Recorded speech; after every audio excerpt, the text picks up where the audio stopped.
బిస్మిల్లా అస్సలాము అలైకుం వరహమతుల్లాహి వబర్కాతు ఔజుబిల్లాహి మినష్ షైతానిర్ రజీం బిస్మిల్లాహిర్ రహమానిర్ రహీం.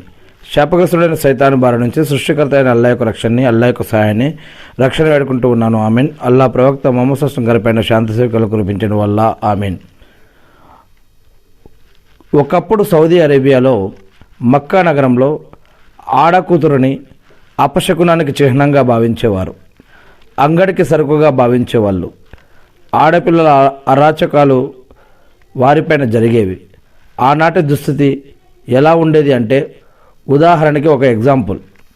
ఒక చిన్న పాప ఇంటి ముందు ఆడుకుంటూ ఉంది.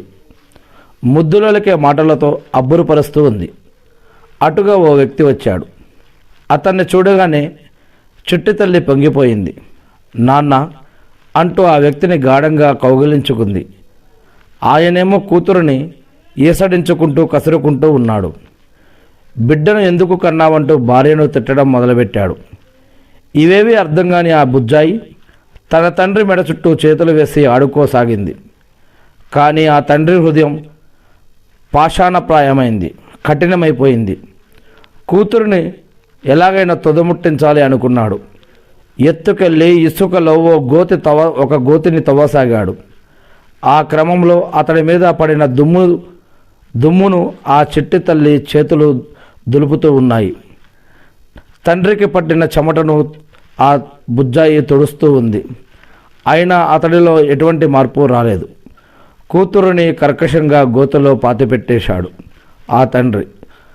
ఆ తర్వాత ఎంతో దుర్మార్గం చేశానని కొంతకాలానికి ప్రవక్త ముహమ్మద్ సల్లల్లాహు అలైహి వసల్లం గారు ఆయన పైన వహీ అనేది అవతరిస్తూ, ఖురాన్ అనేది అవతరిస్తూ, ఇస్లాం అనేది వచ్చాక ఇంతకుముందు జరిగినటువంటి ఇటువంటి సంఘటనలు ప్రవక్త ముహమ్మద్ సల్లల్లాహు అలైహి వసల్లం గారి దగ్గర చెప్పుకొని వారు ఎంతో బాధపడేవారు, ఏడ్చారు. అటువంటి ఇంతకుముందు వారి ద్వారా జరిగిన ఈ యొక్క తప్పులను గుర్తు చేసుకొని ప్రవక్త దగ్గర వారు ఏడవటం మొదలుపెట్టారు. ఈ యొక్క సంఘటన విన్నటువంటి ప్రవక్త ముహమ్మద్ సల్లల్లాహు అలైహి వసల్లం గారు కూడా ఆయన ఈ యొక్క వృత్తాంతాన్ని విని కుమిలిపోయాడు.